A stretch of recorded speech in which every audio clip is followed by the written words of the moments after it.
Alright, today, here's what we're going to do. We're going to try this little activity. The first class, I couldn't get it to run. I had to restart my computer, and then we're fine. Don't even start. I'm joking today. So, today, here's what we're going to kind of work on. We are going to work on basically how to apply law of sine, law of cosine to like a history/math problem. So, it's something that I thought was kind of cool. I've done this in previous years, and some other classes really liked it. Just kind of showed you kind of where it was originally kind of used for and what the purpose of it was from. And then once we're done with that today, I want to hint at what we're going to, because I kind of talked about in the beginning of chapter 6 that we're going to miss a little bit of chapter 9. We're going to see that today at the starting point, and then we're going to continue that tomorrow with the points of intersection. Now, to give you a heads up for this week, today and tomorrow we'll kind of work on points of intersection, talk about this little activity that I want to talk about today. It's just kind of an in-class thing. And then Wednesday this week, I'm gone. I'm at the AEA for meetings all day. Yourself will be in Stephens. She'll be here for something for me. The perfect part is the stuff we're doing, this point of intersection thing, she doesn't realize it. She's actually really good at it because she's taught algebra for many, many years, and it just requires algebra 1. So it's kind of a nice throwback for that. So it's like a perfect day that she can actually sub for us. So I'll kind of walk through that. So the day that when she's here, Wednesday, when she's going through a couple of notes with you, she won't relate anything to vectors. That's what I'm going to do today and tomorrow to kind of show you how does this vector stuff relate to what she's going to show you Wednesday. Okay. Now homework that I gave you last Friday. It's due today or tomorrow. My goal today is to give you about 10-15 minutes a day to work. This activity we're going to do should take about 15 minutes. That's what I want to talk about. Okay? All right, here's what I like you to do. I want you to get in groups of 4, 3, maybe a group of 5, doesn't really matter. Group up, I don't want people by themselves to be done. When's the test going to be? Test next week, maybe next Tuesday. Something around that time frame. The reason why we'll start reviewing maybe Friday this week. Monday, test Tuesday. And Thursday this week, we're going to do kind of a mini review game because we're at the end of the chapter. What did I miss? Okay, all right. Is everyone in your little groups? All right. Hey, can we have those lines? Can we roll those all the way down? Can you pull like the cable off the side there? One of those cords makes it go down. Wait, you said our test will be when? Next week? Yeah, next week, next Tuesday, because we're at the end of the section. So, hey, hold on. There you go. All right, and get the other one down if you can. You gotta go up. Okay, let's get going.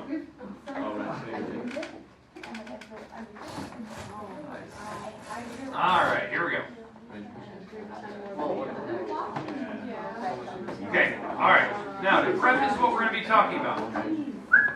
Okay, we're going to watch this video once together, and then I'm going to replay it after I give you a little handout. We're going to take a few notes on the handout, and that's why you're in your little groups. Okay, what you're looking at here, this is a documentary called A Band of Brothers. It's based on a World War II documentary. It's made by Tom Hanks and Spielberg. It's one of my favorite documentaries of all time. It's historically pretty accurate.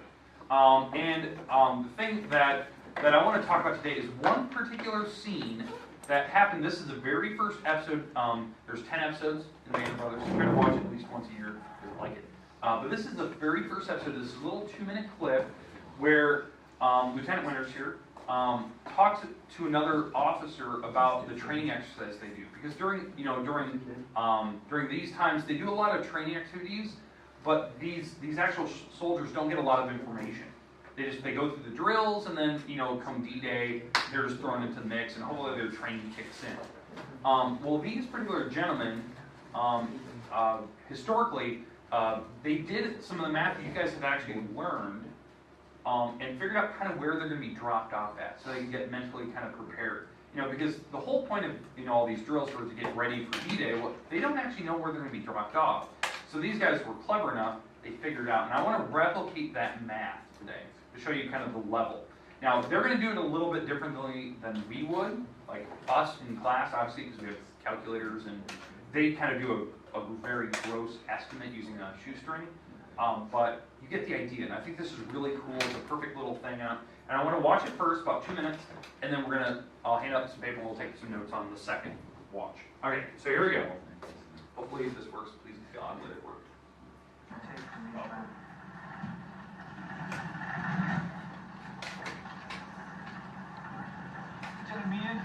Enter. On the last training jump, I had a compass. Was flat. Then we turn left. Yeah. Bearing 042, 12 minutes. Then another left. Yes. Yeah. Call it 358 for 10.5 minutes. Green light, ride it over Ramsbury. Ramsbury, every single time. Linear distance on the grid of about, okay, Ramsbury, Pottery.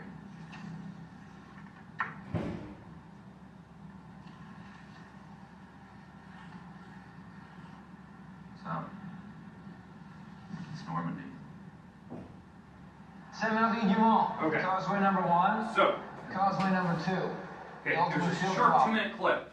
Okay, they obviously used a shoestring to kind of guesstimate, distances, with, trying to translate distance that way. But they said everything we've been using, if you didn't hear it or not. They used directional bearing, they used time, and they kind of guesstimated, where they were going to be at certain towns. The good news is the town that they actually talk about in this particular scene is actually still there. And so what I want to do today is try to replicate a little bit of the math. That's what I want to do today, in maybe 10 or 15 minutes, because it doesn't take very long to do this. So I'm going to hand out, your group will get a little piece of paper. All I want you to do is your group, put your names on it, take some notes about the things you hear. We're going to watch it one more time. You need to take the detailed notes, and we're going to talk about what we need, and we'll talk about all the juicy details. Okay, so here you go. So get your groups together, push all your desks together. You're going to need one person to take notes. Hopefully it's the person with the best penmanship. Okay. Good, Okay. All right, everyone's got their group. We got a group of 4 in the middle, and all right. So here we go. Let's rewind. Let's take one more look at this.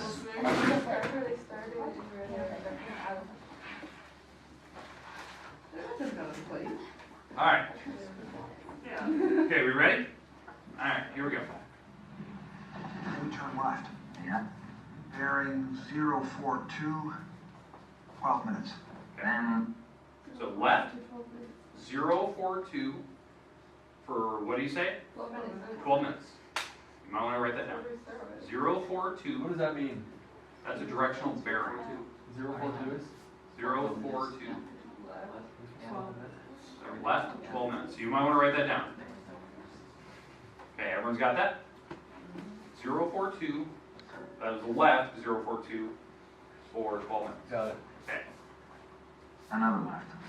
Yes. Yeah. Call it 358 for 10.5 minutes. Green light, ride it over Ramsbury. Okay, so first it was left, 042 for 12 minutes.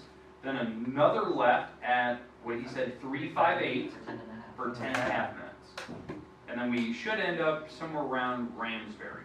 Okay, because that's what they talk about, Ramsbury, every time. Okay. Now, there's one other crucial scene that we need to know, because obviously Ramsbury is one town. The one thing that we need, obviously that we don't get, we have no idea where these gentlemen are standing. Like where they're at. So that's where this next part is really important. I'm going to click play, and I'm going to continue when he uses his shoestring. I'm going to stop at the crucial point. Ramsbury, every single time. Linear distance on the grid of about, okay, Ramsbury, Pottery. Right there. So, and I heard it. What do you say? Pottery. Okay. That pottery is just a term they use for the actual base that they're stationed at. Okay. What he's doing with the shoestring, he's doing a very crude linear distance. Okay, he didn't put in consideration the actual distance that the plane actually like turned. He's just doing linear distance from there to Ramsbury. It's What is a quick Ramsbury? guesstimate, right? Because if you think about it, you know, Ramsbury, this is England, by the way. So here's the United Kingdom on the wall, there it is. All right, they're over here somewhere, as you can tell where his finger's at. Ramsbury's over here, and he just used his shoestring, and then kept his thumb right here, and just used circular motion to figure out where he would land in England. Because England, you know, or Europe is over here, you know, there's Italy, there you go, all right. And the idea is that they're trying to figure out where they were, you know, where they're landing. Well, the thing is, he didn't actually use like perfect distances, right? The whole point of that activity, like where they went, you know, the 042 for 12 minutes, the 358 for 10.5 minutes, that's how long a plane ride they need to get used to. You know, because some men get very airsick. You're in the airplane for a while, you need to get used to that distance you're traveling and then get thrown out of the plane so that you can land. And hopefully you're in that right area. What he's doing is very crude. He even said linear distance. He's guesstimating where they're going to be. Okay, so linear distance is not a perfect, you know, triangle like what we're doing. Because if I zoom in on England, this is what happened. So here's England, here's that area that they're at. They went left. So if they're flying, they go left, then he went north 358, and then this, you know, if you watch where his thing's at, he ended up here, this is Ramsbury, and this is the rope that he's using for a shoestring. Well, that's a triangle. It's like a perfect idea that we're doing here. Okay, now, let's talk about, other than, you know, knowing where cont'd is, knowing where Ramsbury is, what other thing do we need? How fast are you moving? What? How fast are you moving? Yeah, how fast we're moving. Well, the trick is, if you watch the episode, and we were to watch the entire episode, there is a clue that they show you later on, because they actually do the jumps, and you actually watch them going through the plane rides and stuff. We need to know how fast they're going. Well, that requires to know what plane they're in. I believe I printed it on your sheet of paper. So if you look down at a couple of questions, did I actually type in what type of plane they're in? C-47 Douglas. There you go. That is the most common plane. There was a couple other ones used. The C-47 Douglas. That plane has a very specific miles per hour that it travels. 250. So you're going 250 miles per hour For 12 and a half for minutes. 12 minutes, right? And then you went 250 miles an hour, assuming that we're at top speed, for 10 and a half minutes. So what we'll need to do is we'll need to convert minutes to hours, and then take that hours, because that's small, right? 10 minutes is, you know, a fraction of an hour, 12 minutes is a fraction of an hour. We'll take that times the speed, and that gives us our distances. Now, the other important thing, and I even heard somebody even ask a question, what is that 042? That's your compass. You're going at a 042 on a compass. And so, a 042, if you think about what a compass is, it's doing this. So here's a compass, here's 0 degrees north, 42 degrees is going this way. They're going that way, 42 degrees. So wherever they're leaving, they're going on a compass, 042 degrees, you know, northeast. Why do you say 0? What? Why do you say 42? 042? They always give 3 digits on a compass, right? Because it goes from 0 all the way to 360. So when he says 3 numbers, so it doesn't. So if he were to say 42, somebody could get confused. Maybe he missed the number in front, so they say 042. It's very accurate, 3 numbers, and so you know exactly the number he's reading off. Does that make sense? There's no guessment about did I miss the first number that he said. Why would you open it that way? Okay? Okay, so 042, because when you left this place here, what direction did he say first? Left. He's turning left and going 042. Okay. You know, if this is north, he's going 042 degrees. Okay, and then eventually, wherever he lands, you know, he's somewhere over here. Then what else did he say? Turn left again. Turn left again. So he turned left, and what was the next reading? 358. 358. 358 is doing All the this. way. This is 358. That's 358. Well, the idea is that we have a triangle there, because 358 on a compass is going like northwest. It's actually northwest by 2 degrees off of north, straight north.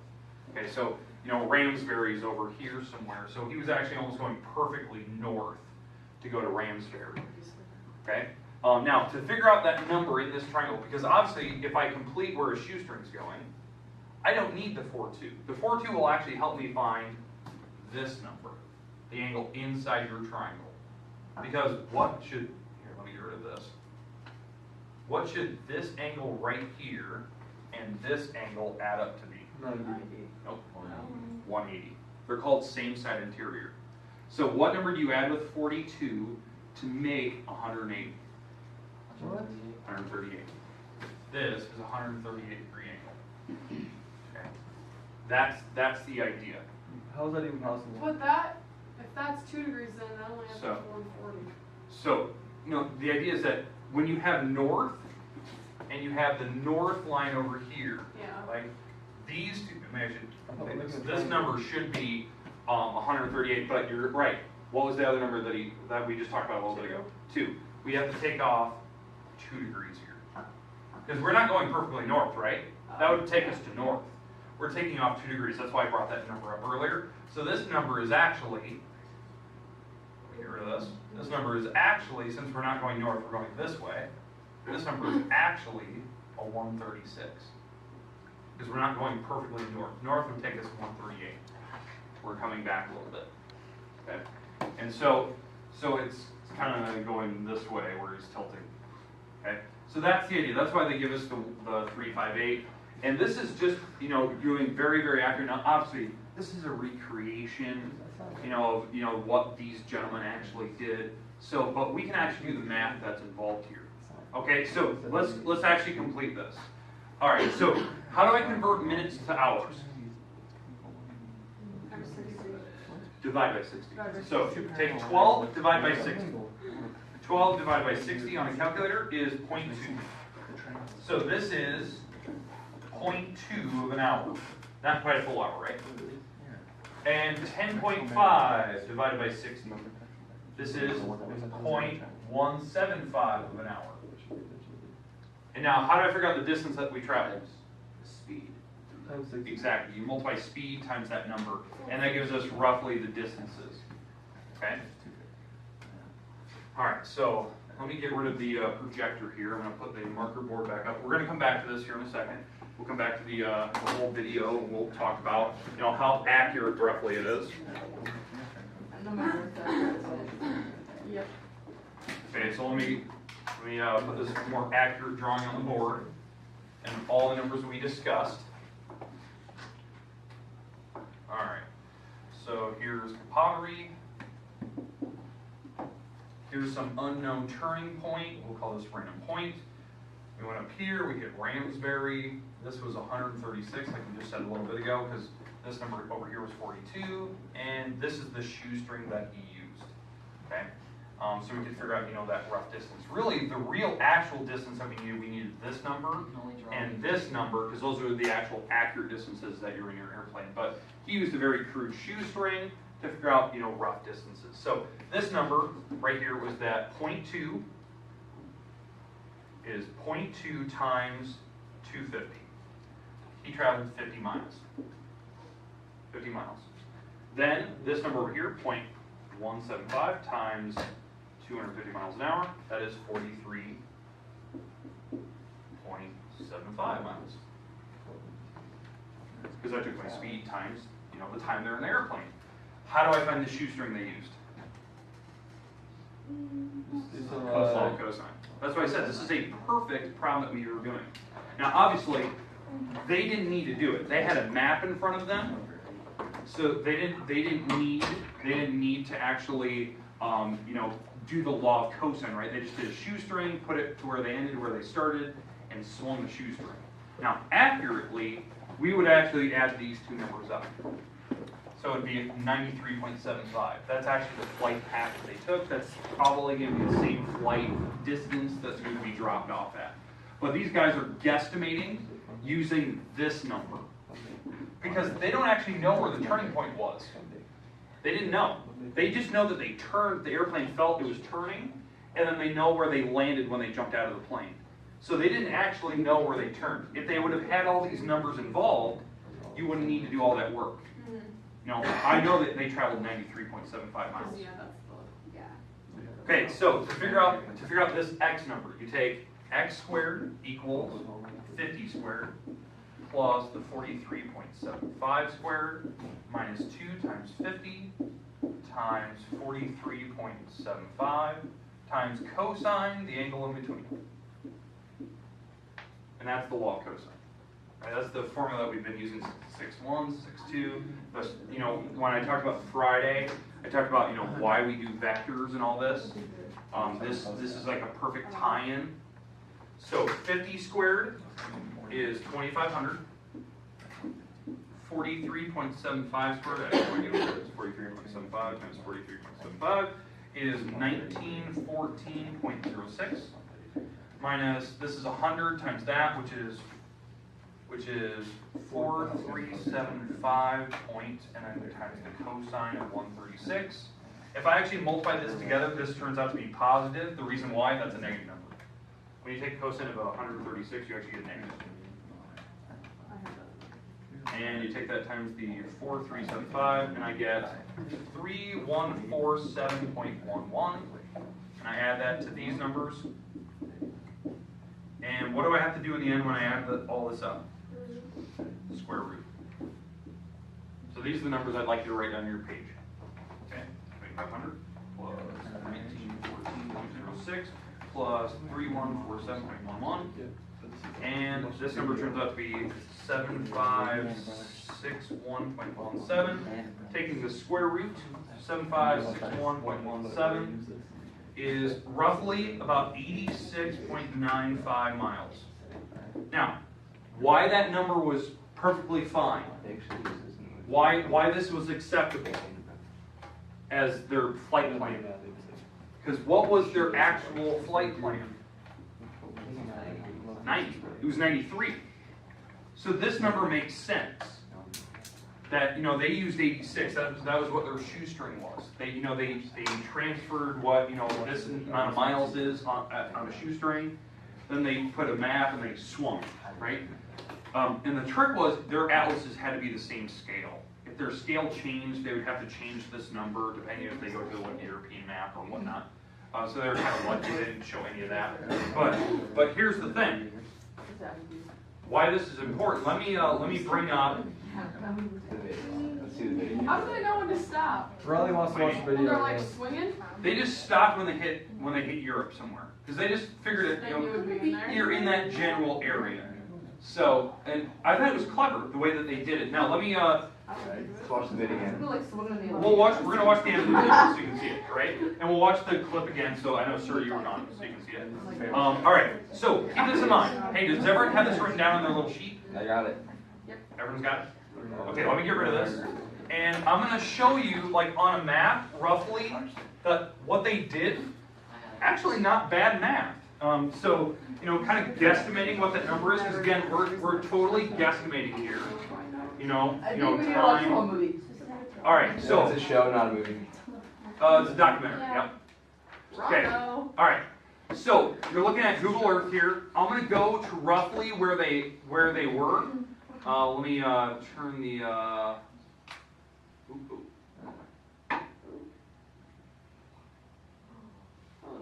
We got this at All right, let's zoom in. Okay, so when you roughly look at their finger was roughly in like this area right here when he had that little tack. Well, here's the thing: if you zoom in roughly in this area, you get their Air Force Base. It's still there today. And that was a guesstimate. Okay, that's the airport. So, in fact, here's the crazy part. About listening to that speech they gave, and I'll play it again for sure. They said they took a left, and then they traveled at a bearing of 042. What lane did you have to leave off of to turn left? whatever one you want. The long one. They're both. You can turn left. Wait, and ask- right. You can turn left at any one, but the one that would go to 042, it had to be this one in particular, and turn left and then head at a 042. In fact, when we watch the video, they actually leave off of that strip. And you actually watch that in the film. All the airplanes, the Douglases, fly off of that strip. It actually turns left, and then they fly towards their destination, which I think is awesome. You can actually guesstimate where that's at. Now, I'm going to zoom out a little bit, and Google Earth has this other little trick to it, that we can actually use this distance to figure out where they're going to roughly land. So I'm going to show you that here in a second.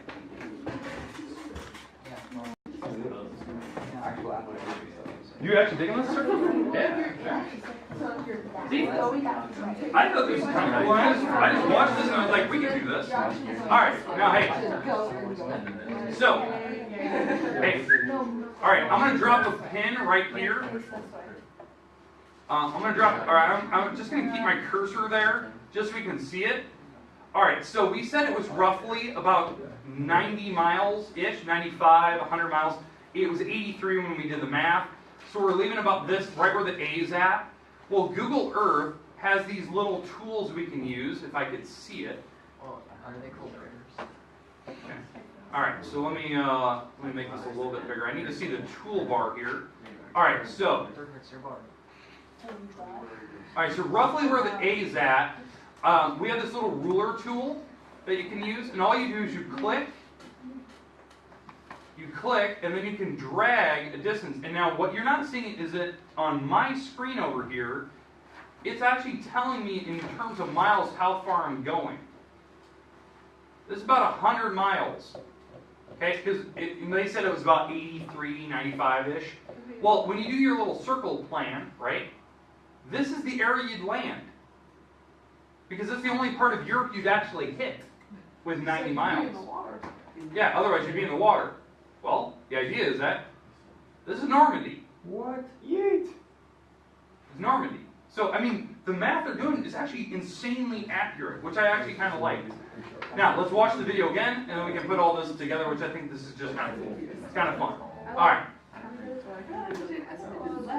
So, let's go back, let's watch the whole clip again, and then I'm going to take those little pieces of paper. All right. I love that guy. Winners or the other guy? Yeah.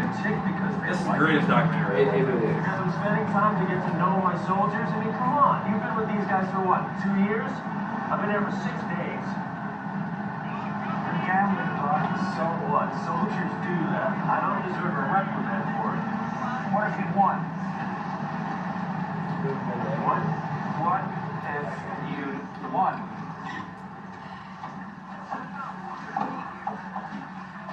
Never put yourself in a position where you can take from these men.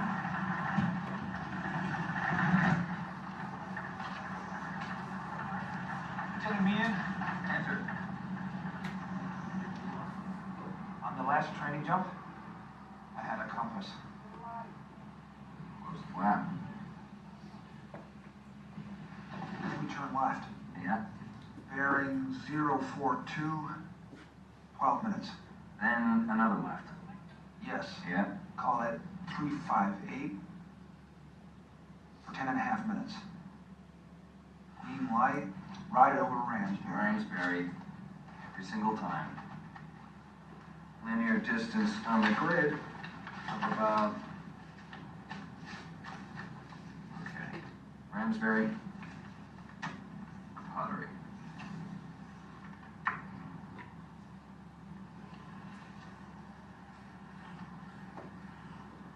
So, it's Normandy. Causeway number 1, causeway number 2. All right, not bad. Now, if you actually watch the rest of the episodes, you'll see the planes, you'll see them take off. This is just the first episode. That was just a 2-minute clip. Each episode is about an hour long, about an hour. That was just a little piece. It was a 2-minute clip. As you can tell, the things I like about it, historically, super accurate in terms of math. Like, we just showed that. Their accuracy that they do on the show is incredible. The stuff that they talk about, you know, the war reenactments. It's amazing. It's probably one of the greatest shows you'll ever see. I truly recommend this. Watch it. It's usually on during the middle of summer. I believe that it's on HBO. HBO, And but Amazon Prime. Amazon Prime has it. So if you ever want to watch it, Get somebody in here that has Amazon Prime, you can watch it for free. It's 10 episodes, it's awesome, you'll not regret it. Alright, there you go. No. Alright. Okay. Alright. So now, hey, here's what we're going to be talking about the next couple days. I'm going to be done here in a minute. I want to talk about points of intersection these next couple days, because obviously we've been talking about story problems, how real life problems can use law of sine, law of cosine, like you're seeing here. The other thing that we're going to talk about tomorrow and Wednesday is points of intersection, where things cross. Like for instance, when you have vectors, right? Vectors something like 3i plus 4j, and that crosses another vector like negative 5i plus negative 10j, right? When these vectors actually cross, if they were in fact to cross in the first place, let's make this a positive. The idea is that we can actually look at the numbers that are involved. Now, most of the times when you see vectors, you can place vectors wherever you want. But let's say we went to something that was very accurate to your problems that are in your homework, right? They gave you an initial spot. They gave you a terminal location. They gave, and then on the other vector, they gave you an initial spot. Maybe this is 4, 0, and the terminal spot. 17, 1, 7. 1, 17. So maybe these two vectors actually crossed each other. Okay? We can actually find the points of intersection. Okay? That's something that we're going to start talking about tomorrow. It only requires simple algebra 1. But we're going to mix it with all this vector stuff. Does that make sense? Okay, the rest of the time is yours. Page 709, 719. Make sure that you're working on your homework. Tomorrow we're gonna start this. Wednesday we'll continue. Thursday we're gonna do a little review game in here. Friday we're gonna review the practice test. Monday review the practice test. Next Tuesday, Wednesday is your test. Hey, these sheets of paper with your group. Make sure group names are on it. I'd like them, please.